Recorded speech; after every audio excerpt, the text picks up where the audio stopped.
रामपुर गांव उत्तर भारत के एक शांतिपूर्ण इलाके में बसा हुआ था, जहां के लोग अपनी सादगी और धार्मिकता के लिए प्रसिद्ध थे। गांव के प्रत्येक घर में एक ही आवाज गूंजती थी, राम का नाम लो और सुखी रहो। सारा गांव एक दूसरे से जुड़ा हुआ था और उनकी दिनचर्या का केंद्र हमेशा मंदिर और पूजा पाठ ही हुआ करता था। यहाँ के लोग अपनी मेहनत और ईमानदारी से जीते थे, पर एक गहरी खामोशी इस गांव के बीच हमेशा बनी रहती थी। गांव की सबसे सुंदर औरत एक विधवा थी। उसकी आंखों में अजीब सी उदासी थी, एक खालीपन जो किसी को दिखाई नहीं देता था। उसकी सुंदरता पर कोई शक नहीं कर सकता था, लेकिन उसकी आंखों की गहराई और दिल की तन्हाई किसी को भी नहीं दिखती थी।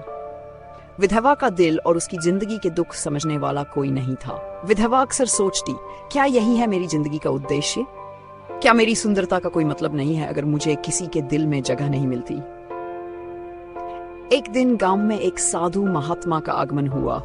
साधु महाराज के बारे में सुनकर हर किसी की उत्सुकता बढ़ गई थी।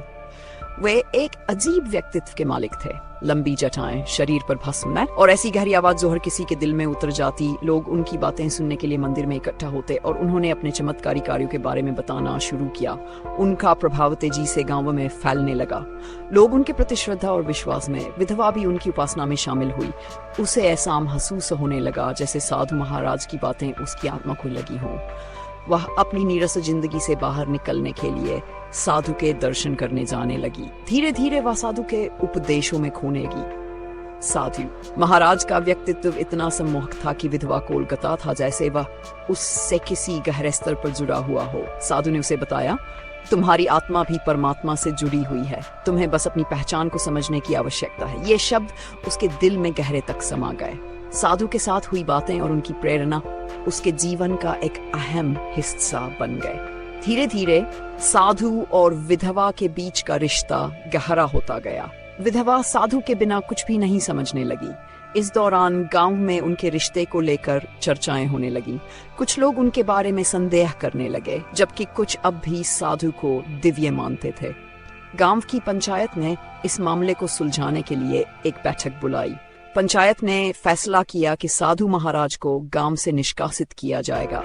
साधु ने खुद को निर्दोष बताते हुए कहा कि यह सब अफवाहें हैं, लेकिन पंचायत ने अपने निर्णय को नहीं बदला। साधु के जाने के बाद विधवा को अपनी जिंदगी में अकेलापन महसूस हुआ, पर उसने यह समझा कि उसकी जिंदगी का उद्देश्य साधु के उपदेशों में नहीं।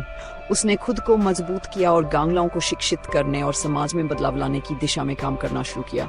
इस पूरे घटनाक्रम ने गांव वालों को यह सिखाया कि किसी भी संबंध में विश्वास समझ दोनों जरूरी होते हैं। विधवा ने अपनी ताकत को पहचान लिया और यह जाना कि बल बाहरी आकर्षण से जिंदगी पूरी नहीं हो सकती।